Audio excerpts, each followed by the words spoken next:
Hey guys, I want to give you a walkthrough on this boat. It's a boat I'm pretty excited about. My dad, he's pushing 70 now. I got a young family. This is a boat intended for him and for us to use as a family up at our family cabin in northern Minnesota. We're gonna take it out of this lake and fish a lot of other small lakes with it as well. We intend to use it for hunting, but I wanted to give you a full walkthrough on this rig out because I went a little overboard on some things, converting the 1675 Lund Alaskan into a really excellent fishing machine. It allows us to fish like we're fishing out of a $150,000 boat, and a boat that's much smaller, and a boat that we don't have to babysit a ton either. So let's hop inside. First off, why'd we go with the Lund Alaskan? Well, if I'm looking at the floor plan right here, it's extremely simple and it's one level. And again, my dad's pushing 70. He's worked in the trades. He's had replaced knees, hip replacement. So this one level design without a big front casting deck is just a nice bit of security, as well as the higher freeboards from falling out. The other thing, last year he had a bad spill on a little 14-foot tin boat that he had. This thing has a wide beam, so it's really stable. So it's just a really good platform for him. One level, really stable, and just wide open, so it's safe. You put a bunch of money into a really fancy boat, and you have to take care of them from UV rays from the sun, just sitting out baking in the sun, as well as weather elements. This boat is 100% maintenance free. This is vinyl coated aluminum decking, composite transom, and a green marsh color. We really don't have to do a whole lot with it. Yeah, we got the travel cover with it. We'll throw that on when we're not here for an extended period of time, but for the most part, it's sitting in the water all year long, and then we'll give it a good soapy washing at the end of the season, and then we'll put it to bed after servicing the engine. So low maintenance, super convenient there. Plenty of storage, and we've utilized it pretty well. We got a 190 amp hour dual purpose 12-volt battery in the back here that allows us to both crank the engine and then do deep cycle applications, running all the fish finders that we've put on this boat. Mega Live, shallow water anchor, ton of capacity with that. Allows us to fish a good couple days without having to charge the boat. Integrated rod lockers on each side was an option that we went with. So, we can put about 4 or 5 rods on both sides, depending on if we rod slick them or not. So plenty of storage, I think, there. And along with storage, might as well mention the Sport Track. These new Sport Tracks are super slick. It's kind of got a cam and kind of a lever lock system on it now. So, it's really easy to loosen and then just, move to whatever position in the boat you would like, and allow you to kind of customize the boat to what you need.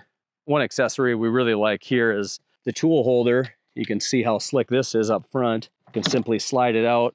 Got all my tools there, a little lure holder, little spot for whatever, and then that simply snaps in. And again, that's really easy to move if I want to loosen it up right there, put it anywhere in the boat that I would like.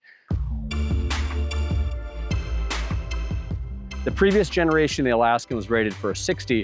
The new 1675, which is 16 feet 10 inches, is rated for a 75. So this is a very capable motor on a boat of this size. And we can push, 38, 39. I think I've hit 40 before I rigged it all out with a bunch of equipment in here.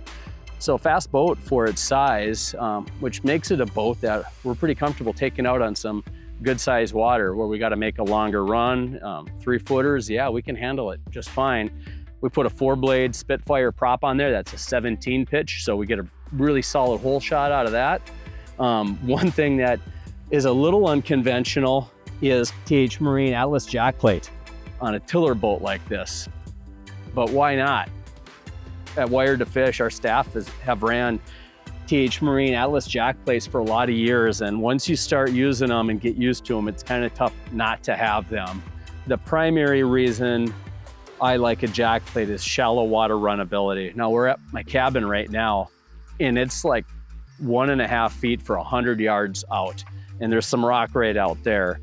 Whether you're on a reservoir down south, a river system, bodies of water that fluctuate in water level, we like to fish rivers a fair bit. I get 6 inches of lift out of this jack plate, which really enhances the safety of running this motor in shallow water while maintaining a really good running angle.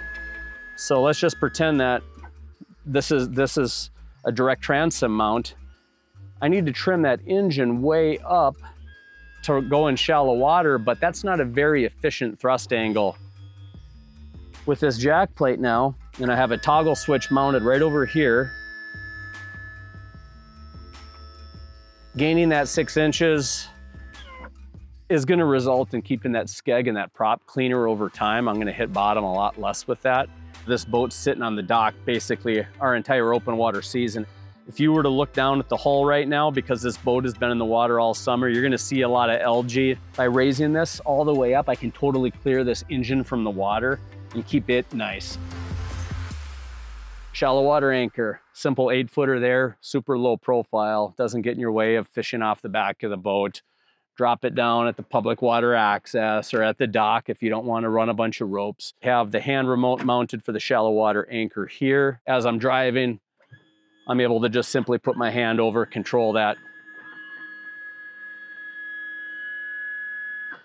Raise and lower the motor on that jack plate. Mentioned the battery back here. We have a Perco switch, 190 amp hour MillerTech dual purpose lithium battery that powers everything. I'll kill that switch when the boat's not in use, just so I don't have Bluetooth protocols draining that battery at all. And this battery is cold weather charging compatible, so we intend to use this again late season hunting, some fishing applications. Seating configuration, pretty basic. We just got 2 pedestal seats, but you have room for a third, and we did do a butt seat up front. 2 compartment, and this would be traditionally reserved for running 2 12-volt lead acid batteries in usually series for a 24-volt trolling motor, or maybe a 12-volt trolling motor and keeping one reserved for storage. But we're running this 24-volt MillerTech lithium battery here to power this dual 24 or 36-volt brushless Minn Kota Ultrex trolling motor. This thing has a ton of torque. We went with the 52-inch shaft. That seemed to be the right blend of, we can go out in some big waves, and that trolling motor head is still in the water, as well as shallow water runnability. A 60-inch would just be a bit much for this boat. So this seemed to be the right solution for it. And this 80 amp hour battery gives us well over a full day of power, no issue whatsoever. And we've kept that compartment open for storage. So pretty efficient. Two batteries run a whole lot on this setup here. With regard to that trolling motor, we just wanted something with a quick throw and a good gas piston. So this is a pretty easy up and down. Forward-facing sonar is a way that I like to fish, and it has brought a lot of fun to the equation, introducing people to fishing. In terms of fish finders, we decked this thing out pretty good. I have a 12-inch Solix in the back and dual 10-inch screens up front. The mounts that we've used in this boat are really designed to optimize the viewing experience, the viewing angle and height adjustability for people of different sizes. So this is a beat down outdoors stack. I'll provide the exact product details in the video description, but you can see we can turn this, we can raise this,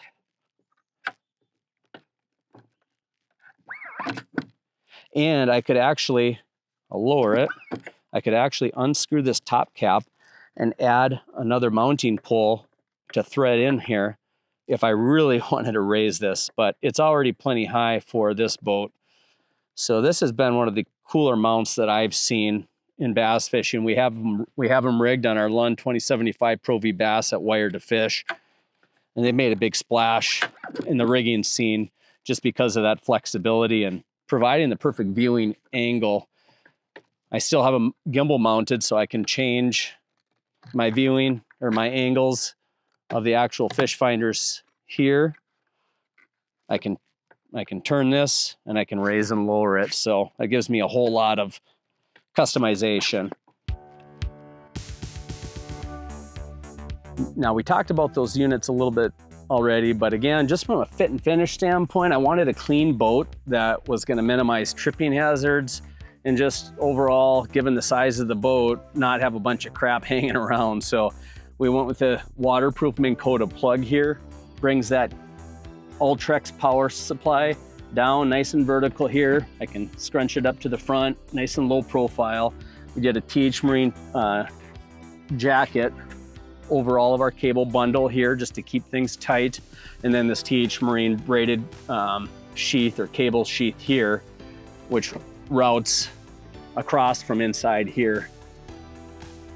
Nice integration. So we have some of our different cabling for the fish finders, 2D sonar, Mega Live, going from in here, coming out here to 2 separate bundles for the head units. One thing I should note too is we decided to do a direct to the top deck mount for this Ultrex. Lund put a reinforced plate underneath the aluminum here. I mean, it's a composite material, and it's got to be 3/4 of an inch thick. This is an extremely rigid bow. And this trolling motor, if you ran these Ultrexes, these things are a ridiculous amount of torque. It's unlike any trolling motor we've ever ran before. I strongly recommend it if you have a need for power and rigidity. These things are rigid, but because of that, you need to have a really strong reinforced deck. So we were really happy with how solid this is. And because of the raised deck and this front hatch, if I ever did need to remove it for servicing or something, everything's still highly accessible underneath here. One thing I've gotten used to running a bass boat, and we've ran 15 and now 16 and Apex 16 on our wire to fish bass boat, is having a screen that's this far away. It's a lot of information. I'm in close proximity to it. I have a high screen resolution, and I actually am close enough to the screen where I can pick out those little details like fish on side imaging. With the tiller boat, you're naturally going to be further away. And as this Lund comes rigged stock, a lot of those units get mounted back there. I didn't want that because I didn't want to, number one, be driving like this and then looking back behind me and taking my line of sight off the front of the boat. So I kind of had to get creative here, and I decided to go with a mount off of the rod locker actually. So this beat down outdoors flex mount was a really good application to get this fish finder up and then in my face if I want to. So I can loosen this lower knob here, which allows that unit to angle down. I'll tighten it here. And I'm going to loosen this one and pull it out. Now all I need to do is adjust that gimbal bracket, change my viewing angle. And now I got that fish finder, the same distance as I would in the console. Nice deal for, side imaging in particular, where you're looking for little grains of rice.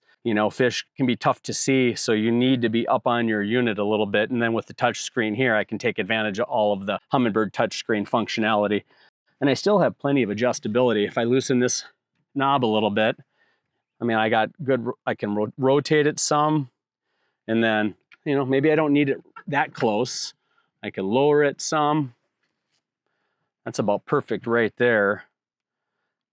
And then I'd say 90% of the time I do just keep it up in this stow location. One of the keys to this setup for me was reinforcing the sidewall.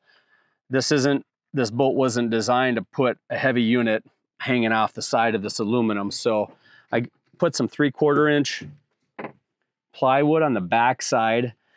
I didn't want to blow a whole sheet of 4x8 marine decking, so I just did standard plywood from, Home Depot. And then I did actually put a coat of polyurethane on it. I did angle iron brackets on the bottom to tie it to the floor. That, in my mind anyways, helped distribute this weight down to the floor. And then the bracket itself comes with this nice backer here. So, plenty solid. I'm not concerned about this from a stability standpoint whatsoever. And then this is a TH Marine braided sheath. This is pretty slick just for cable management. I ran it up front too. It's kind of fun going OCD on this rig out a little bit. So you could take a look at this product from TH Marine, but pretty slick there to prevent chafing, to keep my cables together. And then it just gives me some, I can take this slack if I don't need it and put that extra cabling you know, in the rod locker, or if I want to bring that fish finder out closer to me, I'll just pull more of that out as needed. So low maintenance, tricked out ride that allows us to fish hard, but not have to maintain the boat hard. So the Lund Alaskan is kind of built for that.